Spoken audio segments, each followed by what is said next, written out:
Rev up your engines!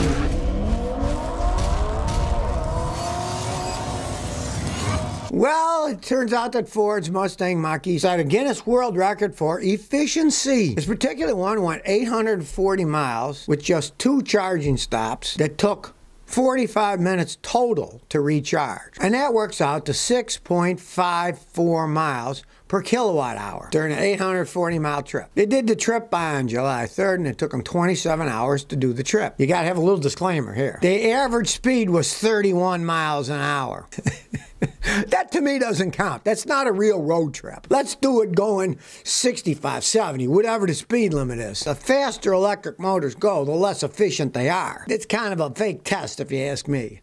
31-mile-an-hour trip. What kind of a test is that? Who drives 31 miles an hour on an 800-mile trip, right? Nobody but these guys who were trying to set a record. Competition every year for the most efficient vehicle that you could possibly make. They have competitions. Some are electric, some are diesel, some are gasoline. They look like little spaceships that one person can fit in. Sometimes those things are traveling at 14 miles an hour. Now, yeah, so they said they got 300 miles a gallon. Yeah, they were in this tiny little thing that weighed 500 pounds, and they were only going 14 miles an hour. That doesn't make any sense for it's regular people driving down the highway. And I laugh because here's I quote what they said about this. This record is about demonstrating that electric cars are not viable for everybody, not just for short urban trips to work or as a second car, but for real-world use as long cross-country journeys. All right, in the United States, if you're going 31 miles an hour, you'll get killed on cross-country journeys on the highway. People will run into you. I went to some places that said the minimum speed was 55 miles an hour. So this test is kind of a facade, if you ask me. Now, driving in a city, sure, that's one thing. But cross-country trips, they're not going to get that kind of trailer. And it's going to take a lot longer to recharge the things, too. So, you know, that's kind of a false, misleading idea that it's set an efficiency record, if you ask me. I mean, what are they going to do next? Try to hire one? They're going to be driving 2 miles an hour and everything? Let's get in the real world. You're talking about cross-country trips. We're not talking about 31 miles an hour. We're talking about going 65, 70, whatever. Some places, Texas, the speed limit is 75 miles an hour. So, you know, they're not going to be that efficient at that speed. It's kind of a false, misleading test. So always read the fine print when you read anything. It's yours, so Scotty. Have you ever had a client who wasn't satisfied with a Toyota vehicle? Yeah, I had a guy once. He bought a Toyota van, and then he complained that at about 80,000 miles, it started burning a bunch of oil. So he brought it over and checked it out. I said, it's not just burning oil. I said, it's leaking oil. I said, what have you done to this thing? How often have you been changing the oil? And he said, well, I've never changed the oil. He had 80,000 miles. He never changed the oil. I'm not making this up. On the other hand, he was a regional shoe sale management for this big shoe company. So he went all over the southwest of the United States. And this dude was putting like 8,000 miles a week on his vehicle. So he did it in less than a year. But still, you need to change the oil, you know. His, say, 18,000 miles on the highway would be equivalent to like 1,800 miles of stop-and-go traffic. But you still got to change it sometime. And he just didn't. Then it used oil like mad when he got to 80,000 miles. Strangest thing was he drove it to for 100,000 miles, and he cheated these poor guys that paid him 10 grand cash, because that was back in the day when the Speedos went to 99,990 and went back to 0. And so when he sold it, it was only a year or something old, and it said it had like 2,500 miles on it. I'm sure those people were furious when they figured out what happened. Cool Man Cool 63 says, what are your opinions on a Honda Goldwing? Those were probably the first best-made all-round touring motorcycle. They basically have a miniature car engine you're sitting on top of. They run forever. They're heavy, you don't race in them, but they just go and go and go. Personally, I'm not a cruiser. I've been in a bike since I was a kid, but I like going real fast for short periods of time. I remember back when I was at CBS, one of the pilots who'd been a helicopter pilot in Vietnam, and he was their helicopter pilot for the news. He had a Goldwing, and he was a member of that Iron Butt Society. And when he had a month off, I think he went 6,000 miles on his motorcycle. He went all over the country, back and forth, up and down. I thought the last thing I want to do on my vacation would be sitting for 6,000 miles on a motorcycle going down the road. But for those of you who like doing that, the Goldwing can run forever. A long time ago, BMWs actually made really good touring motorcycles, but their stuff's gone to crap. The frames crack, the engines burn oil. The Goldwings just keep cruising along. Or Zua says, do you recommend O'Reilly rotors or Toyota OEM for my Toyota? The discount rotors are perfectly fine. If you're not a hard driver, you don't push it. But of course, the OEM ones are much better.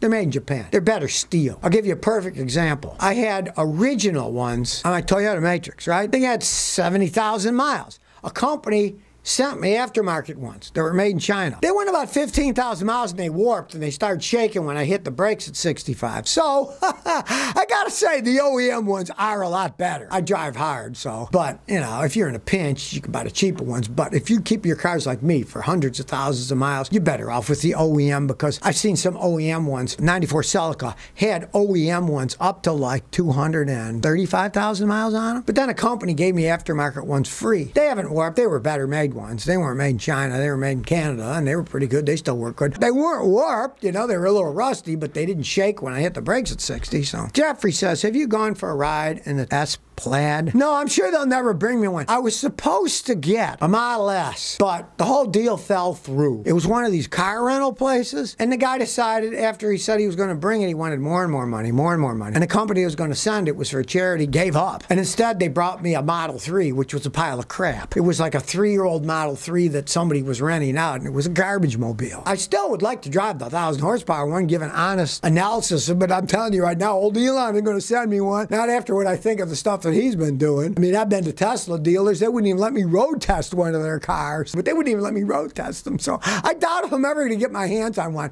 But hey, if anybody out there is with one and they want an honest test done, bring it to old Scotty. I will test it honestly. I have no bones to pick one way or the other. Machine's a machine. If it was really good, I'd say, hey, I made a mistake. It's a great car. But I got to get my hands on one first. So if anybody has one, bring it to Clarksville. I'd love to try it out. Romy says, can I use synthetic blend in a 2015 Toyota Highlander with 40,000 miles? Yeah, you can use synthetic blend oil on it. You can use regular oil. You can use full synthetic oil. You can use whatever you want. Realize it's synthetic oil. There's all kinds of different ones out there. The law is that it's natural oil that's been somehow treated, sometimes with acid, sometimes with steam, blah, blah, blah. You know, there's lots of different grades out there, and they all work perfectly fine, you know, as long as you get a name brand. I wouldn't get, you know, Mode X you never heard of before. Buy it from a regular company's name. As long as they got that shield in the United States with the certification on it, they're perfectly fine. B. Baxter says, how often should you clean the MAF or MAF sensor? The MAF sensor, you know, they get dirty from air, but they're after the filter. Maybe once every 3 or 4 years. It's not that big of a deal, as long as you keep a clean filter. Now, a MAF sensor is manifold absolute pressure sensor. That measures vacuum pressure. They really don't need anything. All they're doing is sucking air. There's nothing to them. Some of them, like in American cars, are in a poor position and they'll melt. Look at them. If they're melting, you need to replace them. And they have vacuum lines. Check the vacuum lines. They're not loose. They don't fall off. They don't have cracks in them. Vacuum lines cost nothing at an auto parts store. Replace one there, but they really don't need cleaning. Charbel says, Scotty, what is your opinion on buying a salvage car if a mechanic checks it out? 1, you gotta have a good mechanic who knows what he's doing. 2, have to be a gambling person, because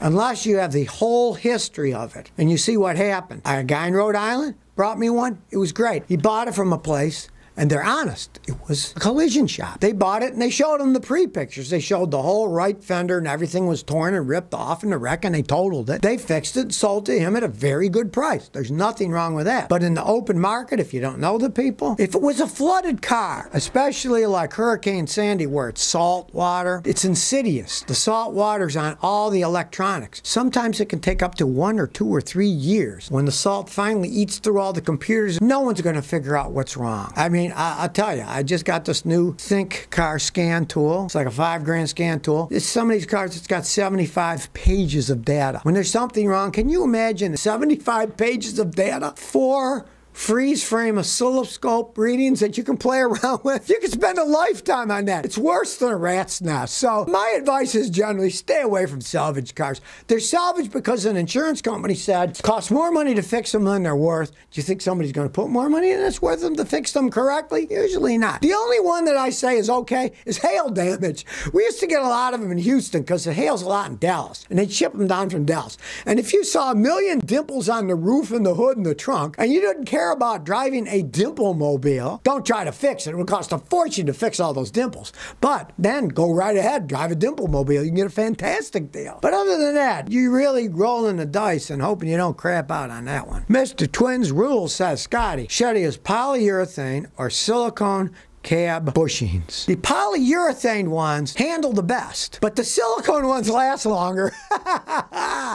So, I mean, if you're a really experimental scientific mind, I would say put the silicone ones in first and see if you don't mind the ride, how it rides. If it handles fine, great, they'll last longer. But if you want the ones that ride the best, put the polyurethane ones and see how long they last. You could do a long-term experiment yourself if you wanted to, but that's how they work.